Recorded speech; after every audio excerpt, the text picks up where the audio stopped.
Quelle tornade! Les tornades sont imprévisibles. Recule! Fluctuantes. C'est comme si toute la zone avait été soufflée par une bombe atomique. Et meurtrières. Je n'arrêtais pas de me dire, c'est la fin. Elle laisse derrière elle un tas de ruines. Toutes les maisons avaient disparu. Et des scientifiques perplexes. Ce n'est pas une science exacte. Chaque tornade est unique. La plupart sont dangereuses, certaines mortelles. Nous allons feuilleter le grand livre des tornades, des plus grosses aux plus terrifiantes, et aux plus tragiques, jusqu'à la grande tornade qui, de l'avis des experts, dévastera un jour une grande ville américaine.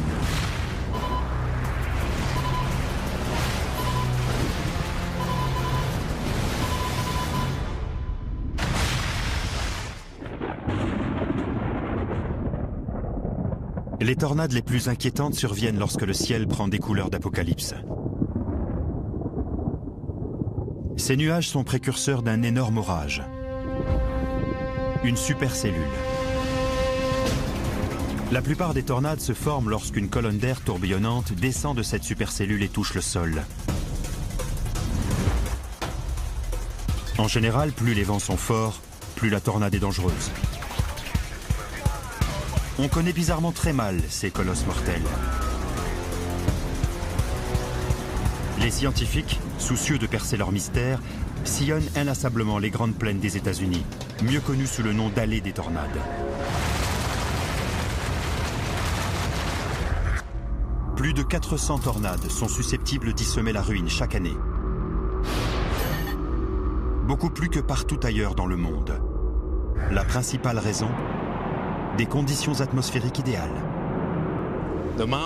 Avec les montagnes à l'ouest, le golfe du Mexique au sud et l'absence de barrière physique entre cette zone et le pôle Nord, les masses d'air passent sans arrêt d'une température extrême à l'autre. On mesure les tornades avec l'échelle de Fujita, du docteur du même nom, qui les a classifiées en fonction de leur force et de leur pouvoir de destruction. Les plus petites sont les F0. Elles atteignent les 120 km/h et équivalent à une petite tempête. À l'autre bout de l'échelle, il y a les F5, dont les vents soufflent à plus de 500 km/h. Recule! Recule! Continue! Continue! Les tornades que nous allons voir sont des F2, capables d'arracher le toit d'une maison. T'as vu ça? Aux F5, qui réduisent en miettes tout un quartier. Avant d'aboutir à l'ultime tornade, celle qui, de l'avis des scientifiques, détruira un jour une grande ville.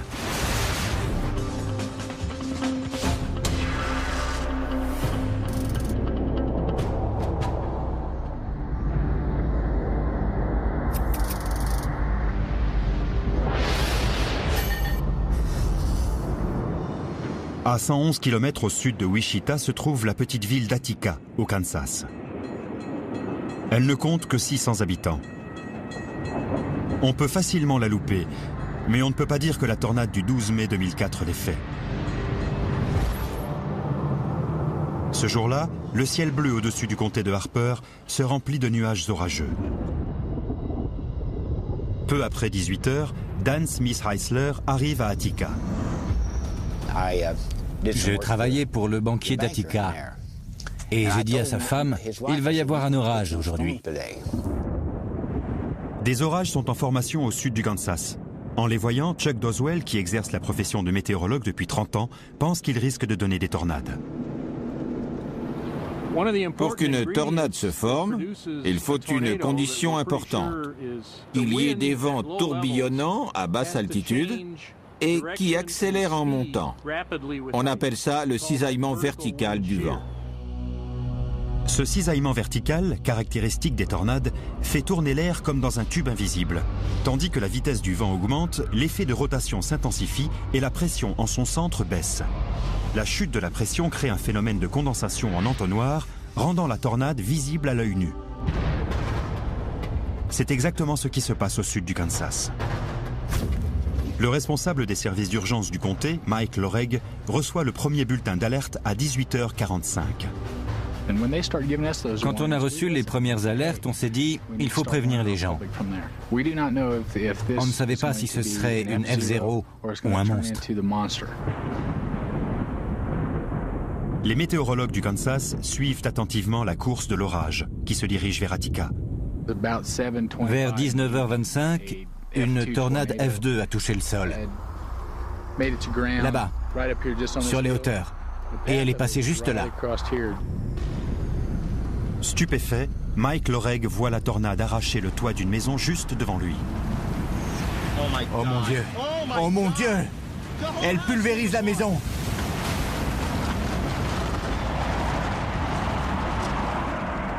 Cet acte de violence est loin d'être isolé. Les cieux n'ont pas fini de se déchaîner sur le Kansas. On s'est dit, ok, espérons que c'est terminé. On a une équipe de secours sur place. Et puis, l'orage a soudain repris de la vigueur. Avec leur radar Doppler mobile, les chasseurs de tornades qui pourchassent la supercellule à travers tout l'État couvrent l'événement. Ils donnent la force des vents, leur emplacement, ainsi qu'une information étonnante, la formation de tornades multiples. Regarde-moi ça. La chasseuse de tornades, Yvette Richardson, a déjà observé ce genre de phénomène. Ça peut être très dangereux parce que les gens se focalisent sur la principale tornade et ils pensent que tant qu'ils restent suffisamment loin ou à l'abri, ils ne courent aucun danger. Son équipe et d'autres signalent 16 tornades de taille et de puissance très variées. La plus grosse est une F4. Elle va 160 km/h plus vite et est environ 3 fois plus large qu'une F2, avec des vents d'une force correspondante. Et elle fonce, droit sur la maison de Dan et Donna Smith Heisler. À la radio et à la télé, les météorologues indiquaient précisément l'endroit où elle se trouvait. Une fois informés du trajet de la tornade, ces victimes potentielles ont en moyenne 12 minutes pour réagir, ce qui leur donne le temps de se mettre à l'abri. Les Smith Heisler entendent le bulletin d'alerte, mais Dan l'ignore. Fasciné par l'averse de grêlons gros comme des balles de golf qui précèdent souvent les tornades, il refuse de rejoindre sa femme dans la cave. J'étais terrorisée, je lui ai crié de descendre. La chienne ne voulait pas descendre non plus, il m'a dit « Sugar ne veut pas venir ». Elle venait, repartait, revenait. Les chiens sont intelligents, ils savent. Alors quand je l'ai appelée, elle est venue et Dan aussi. On a commencé à entendre un drôle de bruit. On avait une étagère pleine de boîtes de conserve qui éclatait à cause du changement de pression. Ça faisait comme du popcorn. La tornade ravage leur domicile, avec des vents estimés à plus de 320 km/h. C'est à ce moment-là que quelque chose, du ciment peut-être, m'est tombé sur la tête. Je m'entends encore gémir. À un moment donné, on est prêt à se laisser aller. C'est à ce moment-là qu'il m'a dit « on est fichu ». Ça m'a fait réagir. J'ai répondu « oh que non » et on s'est mis à prier très fort. Les vents déchirent avec violence et cruauté la maison des Smith Heisler.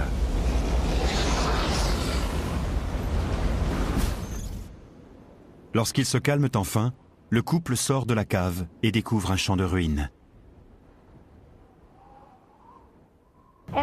J'ai pensé, où est la voiture? Et juste après, où est le garage?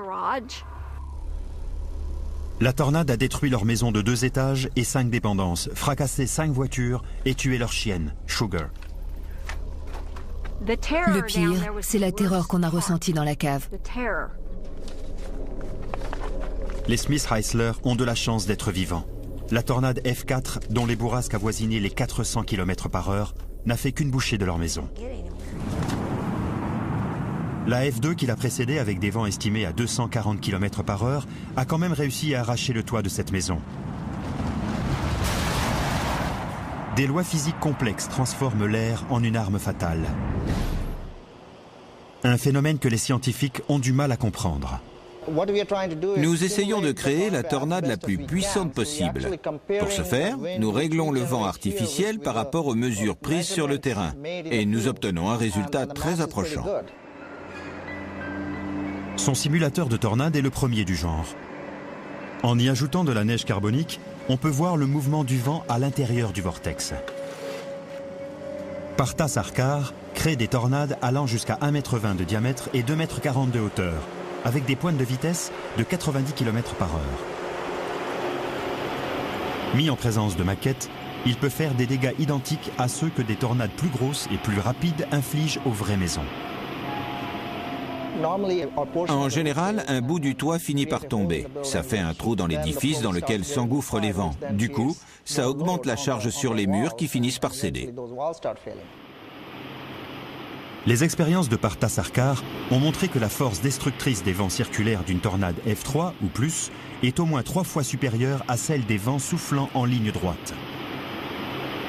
Quand on sait que peu de bâtiments sont capables de résister à des vents de force F1 dans l'allée des tornades, on comprend pourquoi la plus faible des tornades peut causer des ravages.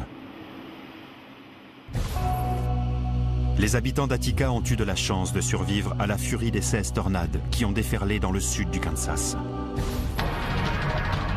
Mais lorsqu'une F4 isolée s'abat sur une petite agglomération du Texas, son comportement étrange et sa force surprenante menacent de détruire toute la ville.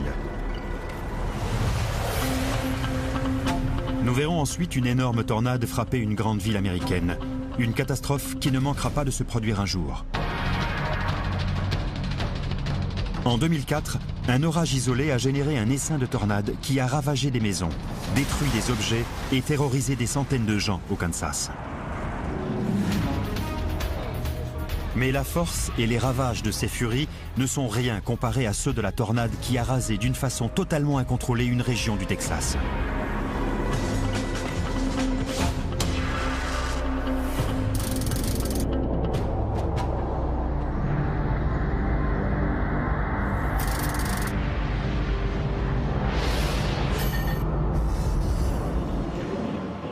La chance a beaucoup souri à la ville de Pampa, au Texas.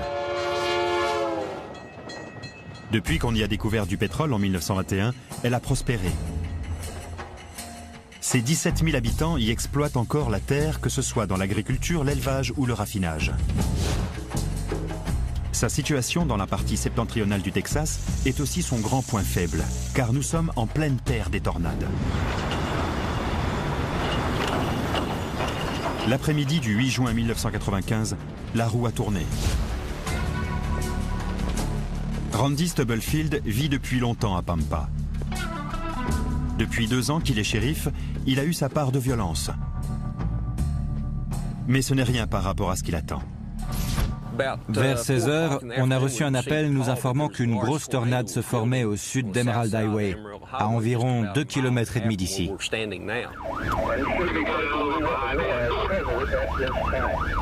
Il s'empare de son caméscope et fonce en direction de la tornade. Je l'ai regardé se former sur les champs au nord de la voie ferrée. Elle enflait de plus en plus.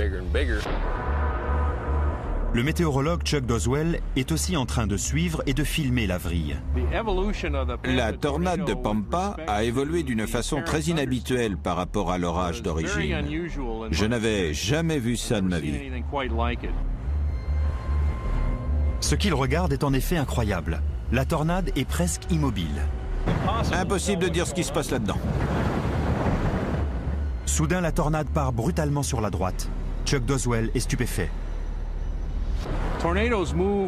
Les tornades se déplacent dans un sens bien précis, car elles sont reliées à l'orage qui les a créées et qui bouge lui-même dans la direction où le pousse le champ de vent.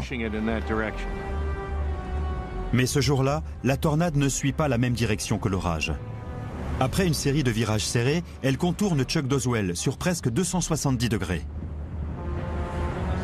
Sa course erratique et imprévisible la rend très dangereuse. On s'en va.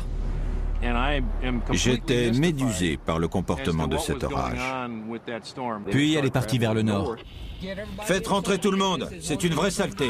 Elle a frappé un complexe industriel.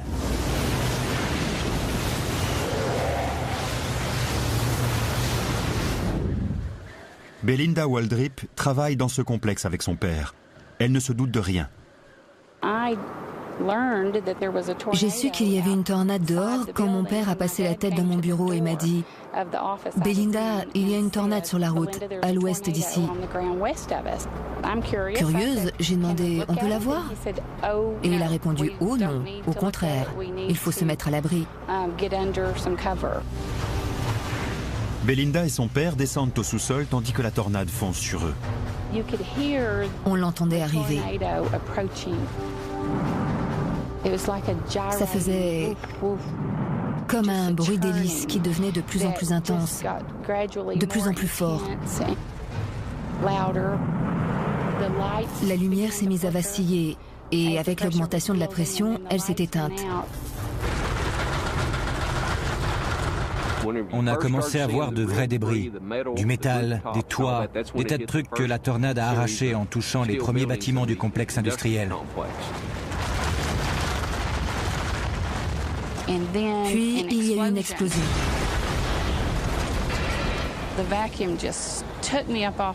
J'ai été aspirée en l'air et projetée sur un tas d'objets. Ça me tirait en arrière comme une poupée de chiffon. On a commencé à voir des véhicules volés, des camions à une ou plusieurs remorques, des trucs qui pèsent probablement 11 tonnes à vide. Ils ont été aspirés dans la tornade et tournaient sur eux-mêmes.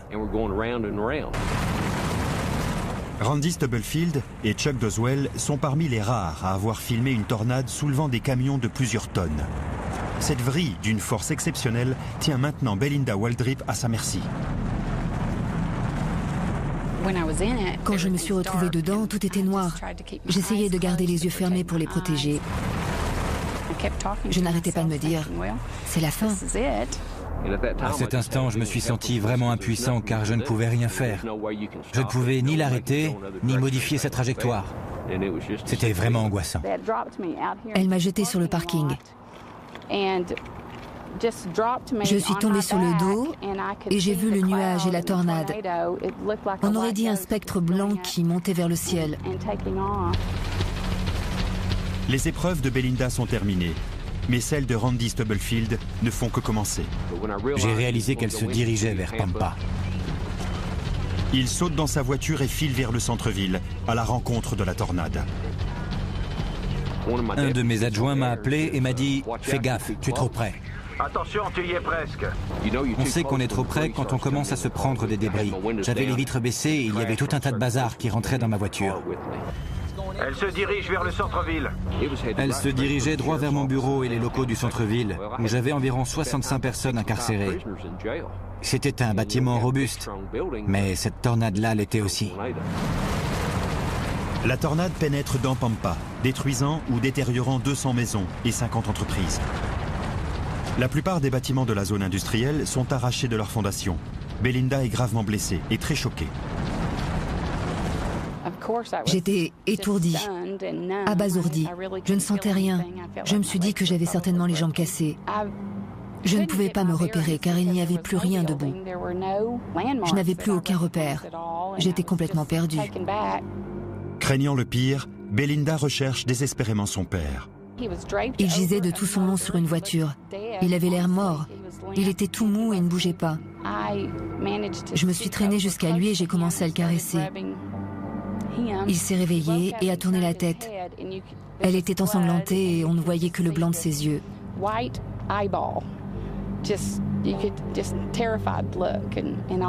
Il avait l'air terrifié. Je ne l'oublierai jamais. Il m'a dit « Aide-moi » et j'ai répondu « Je ne peux pas t'aider. Moi non plus, je ne peux pas marcher. » Une équipe d'urgence les transporte à l'hôpital.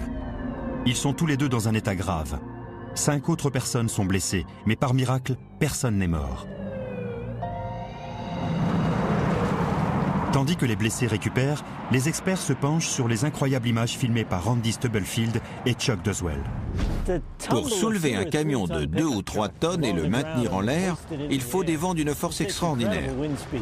Je dirais supérieur à 250 km/h. Dave Llewellyn étudie les étranges et complexes forces agissant au sein des tornades. Dans une tornade, le vent ne se contente pas de tourner.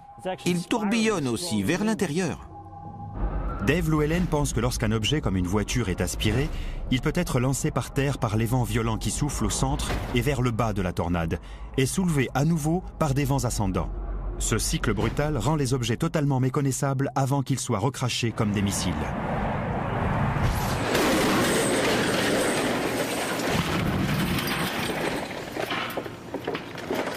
C'est stupéfiant.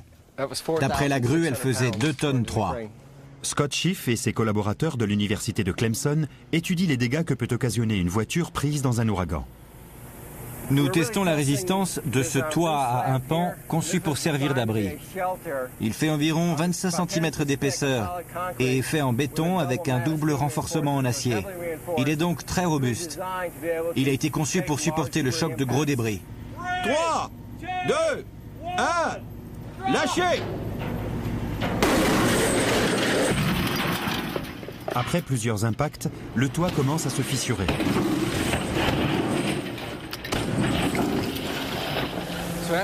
Le dernier impact a abîmé le toit pour de bon. La barre de renforcement sous le toit a commencé à céder sous le poids et des morceaux de béton se sont détachés. Pour contrecarrer les effets de ces impacts, Schiff espère mettre au point un filet en acier capable d'attraper les débris volants. Ce serait une avancée majeure dans la protection contre les tornades. On essaie de trouver un moyen de protéger les gens pendant et après le passage d'une gigantesque F5. Malgré le comportement imprévisible et la force surnaturelle de la tornade, personne n'est mort ce jour-là à Pampa. Les conséquences sont plus dramatiques dans une autre ville du Texas, située à 600 km de là, lorsqu'une tornade F5 transforme des particules de terre et de bois en armes mortelles.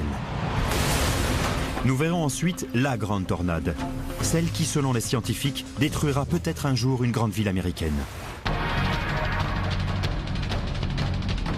La puissante tornade F4 de Pampa a projeté des camions en l'air, ravagé des bâtiments et menacé de tuer des centaines de gens.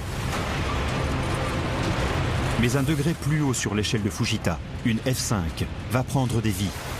Ses armes, des particules de terre et de bois.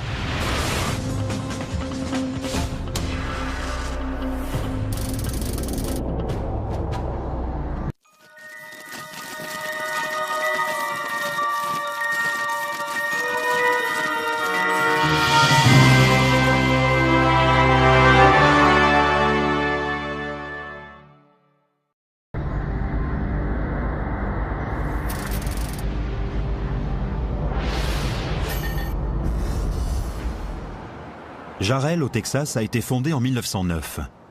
Située à 64 km au nord d'Austin, elle ne s'est jamais vraiment remise du déclin de l'industrie du coton dans les années 1920-1930. En 1997, une tornade a bien failli la rayer de la carte.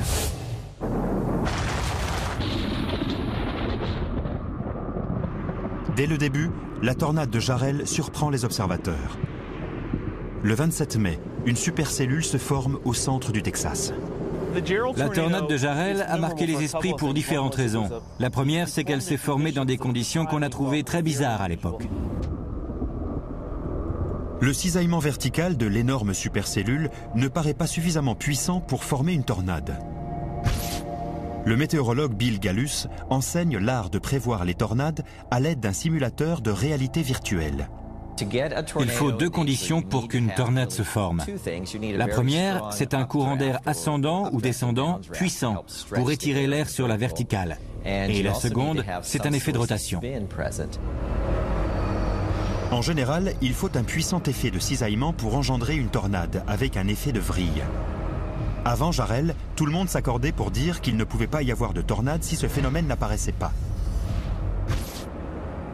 Mais les conditions atmosphériques exceptionnelles qui règnent ce jour-là au Texas vont prouver qu'ils avaient tort, vraiment tort. Cette fois, la montée d'air chaud et humide est si importante qu'elle crée un puissant courant d'air ascendant, générant une tornade très violente et très dangereuse.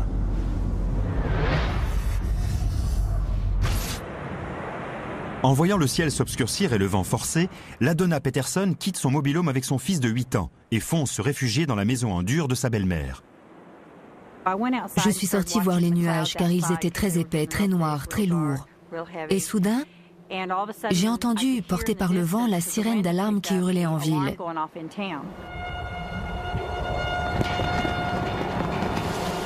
Ken Adams, lui, ne l'entend pas. Il dort. C'est le chien qui m'a réveillé. Il était vraiment terrifié. Je savais qu'il se passait un truc bizarre, même si je n'entendais rien. Je pouvais le sentir.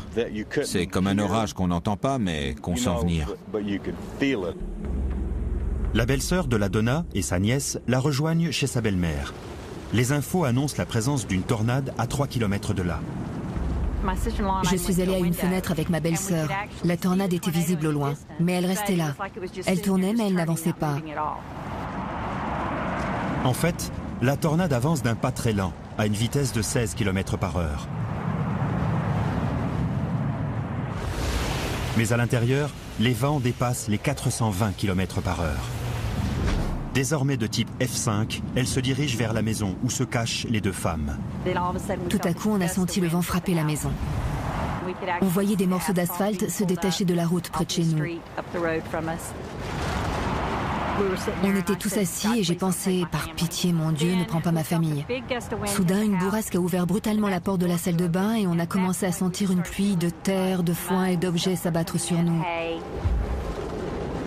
Quelques minutes plus tard, lorsque Ken Adams sort voir pourquoi son chien aboie, il se retrouve en plein cauchemar. C'était si gros à la base, ça devait faire 1 kilomètre de large, que je n'ai pas compris que c'était une tornade. Quand j'ai réalisé ce que c'était, il était trop tard pour partir. J'ai couru jusqu'à ma maison, ouvert la porte de derrière et à cet instant, le vent me l'a arraché des mains tandis que le toit s'envolait. Heureusement, j'ai été soulevé du sol, sinon la maison se serait écroulée sur moi. Soudain, le vent s'arrête.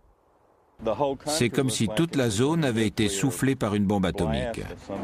Quand j'ai ouvert les yeux, j'ai cru que j'étais mort. Vraiment. L'horrible spectacle qui l'entoure le ramène brutalement à la réalité. Plus de 300 animaux d'élevage ont été tués ou blessés par la tornade. Beaucoup de survivants ont dû être abattus. Oh, c'était horrible. Il y a plus de 120 hectares là-bas. Et on ne pouvait quasiment pas y faire un pas sans sentir l'odeur de la mort. En sortant des décombres, la famille de la Donna Peterson découvre un champ de ruines. Presque toutes les maisons du quartier ont été rasées. Nombre de leurs voisins manquent à l'appel. D'autres sont gravement blessés. Madame Lafrance était coincée sous un arbre et sa fille gisait dans la boue et avait de graves blessures aux jambes et aux bras. Il pleuvait. Elle me disait qu'elle avait mal. J'ai fini par trouver une couverture sale par terre et je l'ai mise sur elle pour que la pluie ne mouille pas ses blessures. On a su par la suite que M. Lafrance était décédé. Sa fille n'arrêtait pas de pleurer et de demander où était son père. 27 personnes meurent ce jour-là. La moitié d'entre elles sont des enfants. Des familles entières sont tuées.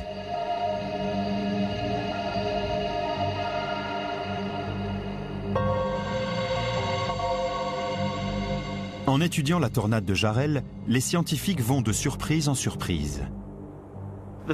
L'originalité de cette tornade, c'est qu'elle bougeait très lentement, qu'elle était large et qu'elle transportait beaucoup de débris. Du coup, les vents violents qui l'accompagnaient restaient sur place pendant plusieurs minutes, au lieu de seulement quelques secondes. Cette tornade se déplaçait à une quinzaine de kilomètres par heure, ce qui est très lent par rapport aux autres tornades, dont la vitesse moyenne est de 50 km par heure. Autre particularité de cette tornade, elle a quasiment détruit toutes les maisons se trouvant sur son passage. Après de longues recherches, les experts ont trouvé une réponse. Les graphiques du physicien Dave Llewellyn l'illustrent très bien. À un moment donné, il peut y avoir des milliers de tonnes de poussière dans un nuage de débris. Et cette poussière peut changer la structure interne de la tornade. En traversant les vastes plaines du Texas, la tornade de Jarrell a soulevé d'énormes quantités de terre, ce qui a ralenti sa course, mais augmenté sa force de destruction. Je pense qu'à la base, ça devait faire l'effet d'une énorme sableuse. Si l'on en croit Dave Llewellyn et ses pairs, les maisons ont été laminées par les débris portés par les vents de la tornade de Jarrell et non pas déchiquetées, comme c'est généralement le cas.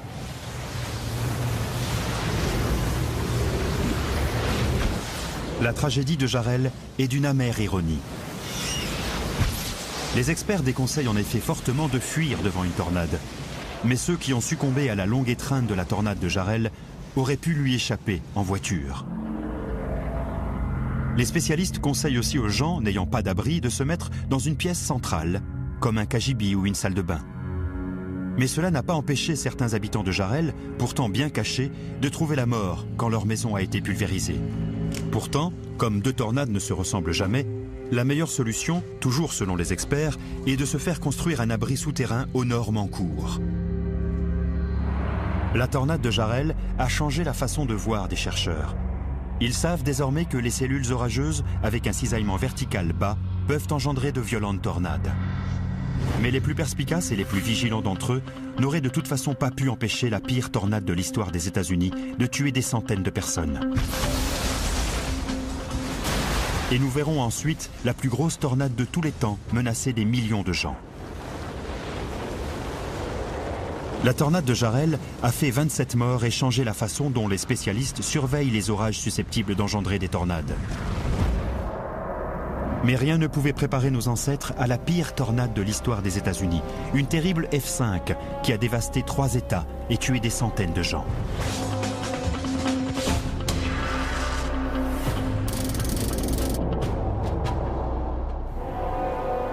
Le 18 mars 1925, 695 personnes trouvent la mort lors d'une tornade dans les États du Missouri, de l'Illinois et de l'Indiana. Pendant plusieurs heures et sur quelques 320 km, la monstrueuse F5 sème impitoyablement la ruine. Les témoignages des survivants sont déchirants. L'air était rempli de dizaines de milliers d'objets, des planches, des poteaux, des pans entiers de maisons en bois. J'ai même vu des maisons entières être soulevées et rejetées au sol, et des êtres humains aussi. Un bébé a été arraché des bras de sa mère. Les enfants autour de moi étaient blessés et saignaient. Ils pleuraient, criaient. C'était horrible. Les dégâts sont tout à fait exceptionnels et s'expliquent principalement par le fait que la tornade a touché une population très vulnérable. Les gens ne savaient pas quoi faire en présence d'une tornade. Le pays était majoritairement rural. Et surtout, ils ne pouvaient pas communiquer les uns avec les autres. La ville de Murphyboro, où plus d'une centaine de personnes sont mortes, a été touchée plus de 2 heures après les premiers dégâts. Les survivants n'ont pas compris pourquoi on ne les avait pas prévenus par téléphone ou télégraphe. En 1925, quelques milliers de personnes vivaient dans les petites bourgades situées dans l'allée des tornades. Aujourd'hui, ils sont 10 millions. Les moyens de communication modernes garantissent une meilleure prévention, mais il est encore impossible d'évacuer une grande ville avant l'arrivée d'une F5. Le 3 mai 1999, les habitants d'Oklahoma City ont été confrontés à la pire F5 de l'histoire moderne.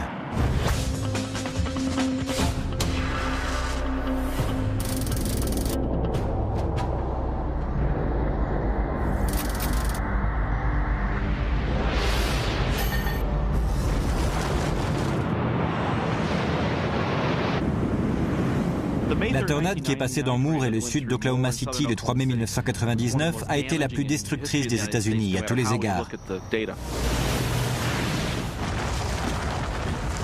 Ce jour-là, en fin d'après-midi, les météorologues locaux suivent minutieusement la course de plusieurs supercellules et épluchent le flot de rapports qui arrive bientôt sur la tornade. Dana Grimm est chez elle, avec son fils de 8 ans devant la télé.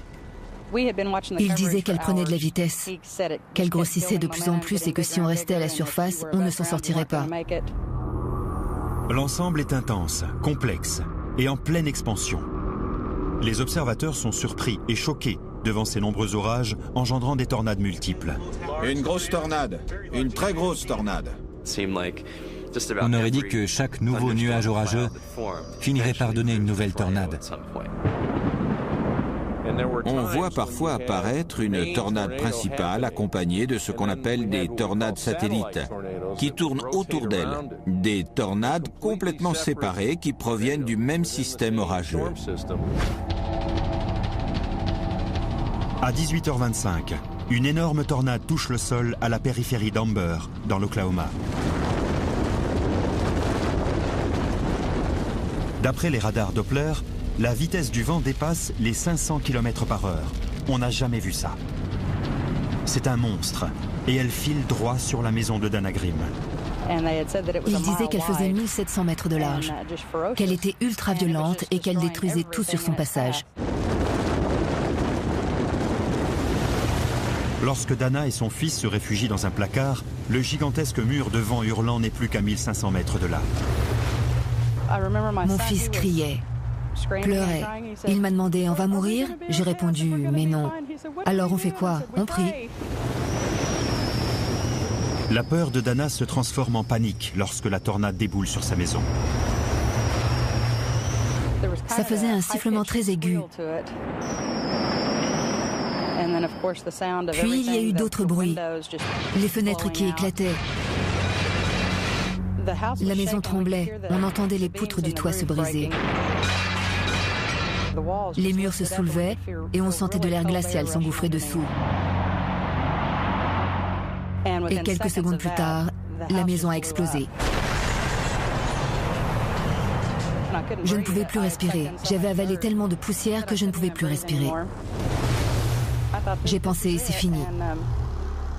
Je priais en pensant, si c'est la fin, je suis prête. La féroce tornade finit par la soulever et l'éloigner du nuage de poussière, la sauvant d'une mort certaine. Lorsqu'elle atterrit par terre, elle est paralysée par la peur. Alors j'ai réalisé que mon fils n'était plus avec moi. Je me suis mise à l'appeler. Il est arrivé en courant. C'était vraiment un miracle car on était tous les deux pieds nus. Quand il s'est précipité vers moi, j'ai vu qu'il n'avait pas la moindre blessure au pied. La F5 se dirige maintenant vers le centre d'Oklahoma City, traversant des autoroutes bondées par le trafic d'heures de pointe. En voyant la tornade foncer sur eux, certains conducteurs paniquent. Ils abandonnent leur véhicule et tentent désespérément de trouver un abri. Cette décision, pour certains, sera fatale.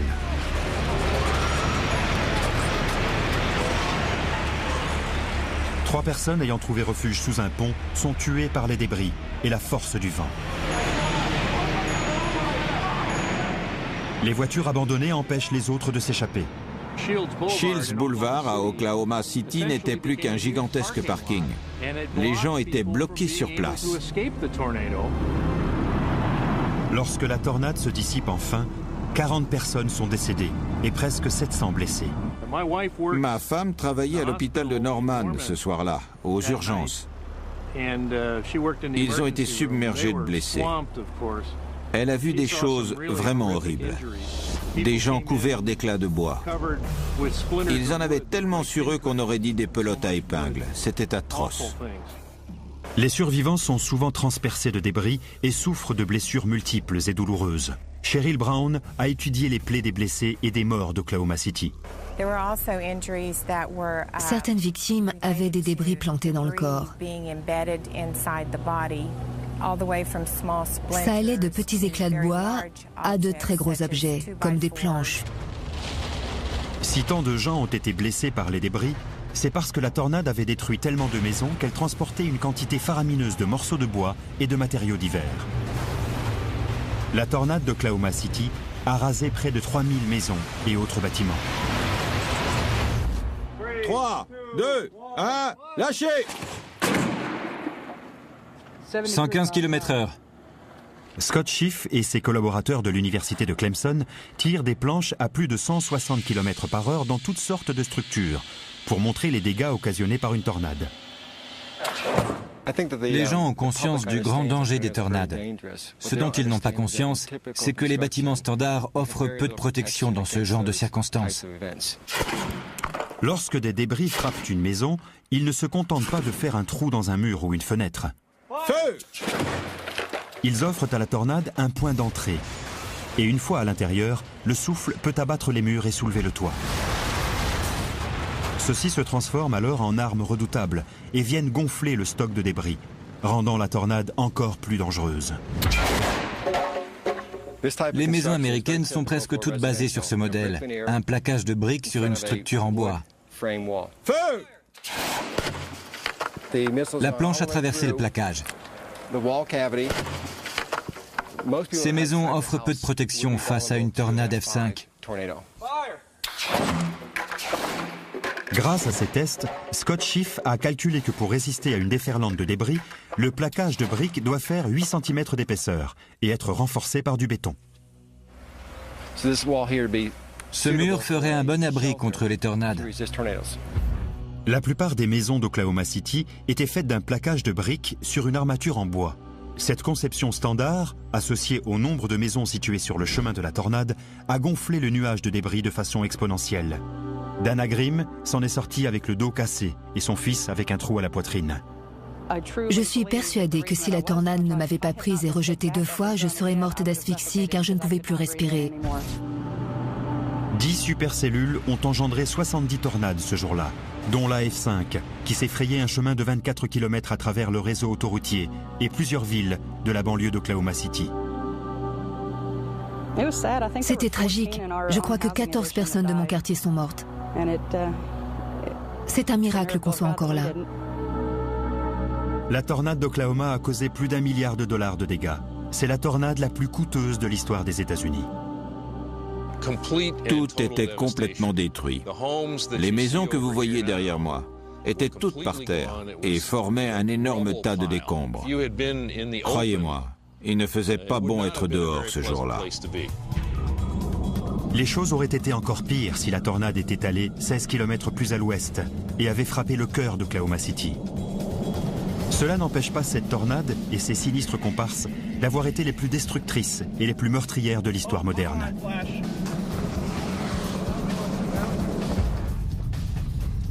Mais elle pourrait être surpassée par une F5 dans une grande ville américaine. Un scénario catastrophe qui, si l'on en croit les experts, pourrait un jour arriver. Chaque année, les grandes villes américaines situées dans l'allée des tornades jouent à la roulette russe avec les énormes tornades qui y déboulent. Oklahoma City a perdu en 1999 lorsqu'une immense tornade a tué 40 personnes, fait quelques 700 blessés et causé plus d'1 milliard de dollars de dégâts. Par bonheur, la tornade n'est pas passée en plein cœur de la ville. Le chercheur Scott Ray sait que la prochaine grande ville américaine qui sera touchée par une F5 aura sans doute moins de chance. Dallas aurait dû déjà subir une énorme tornade. La ville de Dallas, au Texas, est une ville champignon qui prolifère à la frontière sud de l'allée des tornades. C'est l'une des agglomérations qui se développe le plus et le plus vite aux États-Unis. Elle compte plus de 5 millions d'habitants et 600 sièges de société. Dallas est 10 fois plus grande qu'Oklahoma City. J'ai eu un choc en voyant les images prises à Oklahoma City. Je n'en revenais pas de voir l'étendue des dégâts. Avec les autorités locales, Scott Ray travaille à la gestion des risques, notamment ceux liés aux tornades. Pour aider Dallas à se préparer à une éventuelle catastrophe et montrer la façon dont une tornade surpuissante pourrait affecter toute la zone, il a concocté plus de 60 scénarios différents. Pour être crédible, il fallait à tout prix s'inspirer d'un événement ayant déjà eu lieu quelque part. On s'est donc basé sur la tornade d'Oklahoma City car on avait de très bonnes informations à son sujet. On a transposé toutes les données de la tornade sur la région de Dallas-Fort Worth pour voir ce que ça donnerait chez nous. Scott Ray et ses collègues calquent soigneusement le trajet de la tornade de l'Oklahoma sur la région de Dallas-Fort Worth. L'arrivée de la F5 d'Oklahoma City dans le centre de Dallas a des conséquences dramatiques.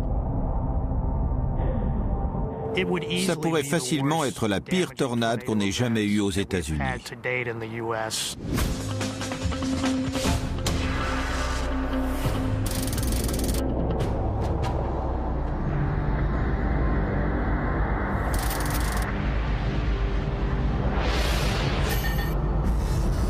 Son film catastrophe commence par la formation d'une supercellule un peu au nord du centre du Texas. Puis une tornade de 160 km/h, une F3, touche le sol dans un champ de terre à une quinzaine de kilomètres au sud-ouest de Dallas. Elle passe d'abord à la périphérie de Cochrane Hill. Avec des pointes atteignant désormais les 320 km/h, son souffle renverse les voitures et ravage les bâtiments. La tornade se dirige ensuite vers le nord-est et fond impitoyablement sur des milliers de maisons. Dans l'entonnoir, les vents dépassent maintenant les 400 km/h, la faisant passer en F5. Alimenté par des tonnes de débris, le monstre ralentit au moment d'entamer sa descente vers une autoroute fréquentée. Sur une autoroute encombrée, il y a beaucoup plus de gens que lorsque la circulation est fluide. Et l'autre problème, c'est où aller. C'est bientôt la panique. Des conducteurs abandonnent leur véhicule, créant un bouchon qui bloque des milliers de personnes. Des vents de plus de 440 km/h font tomber les voitures de l'autoroute comme des ballots de paille. Quand on se réfugie sous un pont autoroutier, on s'expose aux nuages de débris et au vent.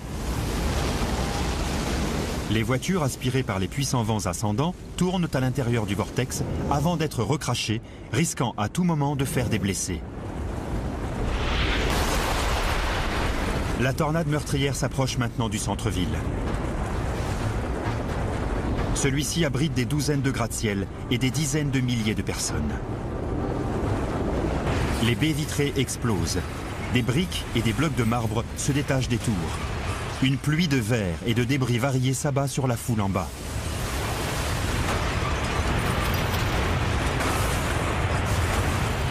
La façade de la plupart des gratte-ciel de la région de Dallas-Fort Worth est principalement constituée de verre, ce qui n'est pas très résistant. L'étendue des dégâts causés par les vents et les bris de verre dans le centre-ville sera dramatique. Un train de banlieue bondé sillonne la ville. Il sort de ses rails et atterrit dans une tour, tuant des centaines de gens dans les wagons et les bureaux. Je suis certain que le principal facteur de dégâts dans cette zone sera le nuage de débris, car ils peuvent être de tout genre. Ça peut être du bois, des briques, du gravier. Absolument tout et n'importe quoi peut se transformer en projectile. Les possibilités sont infinies. La tornade poursuit son chemin vers le nord, laissant un champ de ruines derrière elle. Les vents qui tourbillonnent désormais à plus de 500 km/h fondent sur Lakewood, en banlieue. Ces 92 000 habitants ont eu 20 minutes pour se mettre à l'abri, ce qui leur donne une chance raisonnable de survivre.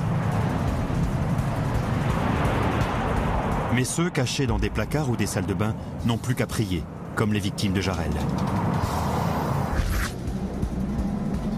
Enfin, la pire tornade de tous les temps monte lentement dans le ciel et se dissipe. Les destructions derrière elle s'étendent sur 60 km. Dallas est dévastée.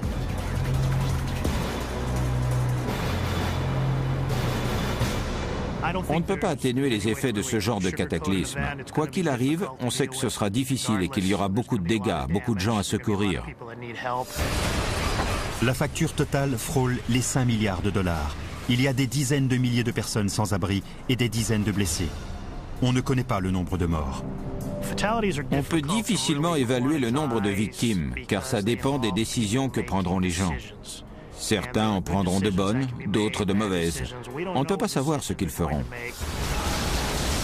Les urbanistes, eux, peuvent déjà prendre de bonnes décisions, comme prévoir de nombreux abris souterrains, organiser des opérations d'évacuation et sensibiliser le public.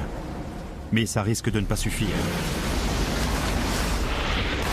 Je ne pense pas que ce soit possible d'un point de vue financier de concevoir une ville capable de survivre à une tornade d'une extrême puissance ou à une catastrophe comme ça. Avec la croissance des grandes villes situées dans l'allée des tornades, la science est désormais engagée dans une véritable course contre la montre pour comprendre, avant qu'il ne soit trop tard, l'un des plus grands mystères de la nature.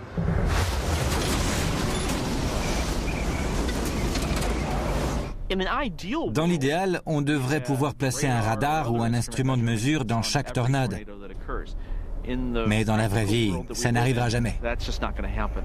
Ok, cet orage va produire ce genre de tornade dans l'heure qui vient. On n'en est pas encore là. Et j'ignore quand ce sera le cas. On a encore du chemin à faire. Étant donné le peu de moyens dont nous disposons pour prédire les tornades, il y a matière à s'inquiéter. La plupart des gens pensent que les catastrophes sont le fruit du hasard, que ça ne peut pas leur arriver. Je suis sûre que c'est ce qu'ils pensent des tornades. À long terme, il finira par se passer quelque chose d'analogue au pire des scénarios. En attendant que les scientifiques en sachent plus sur les forces brutales de la nature, il ne nous reste plus qu'une chose à faire, nous préparer à l'arrivée de la grande tornade.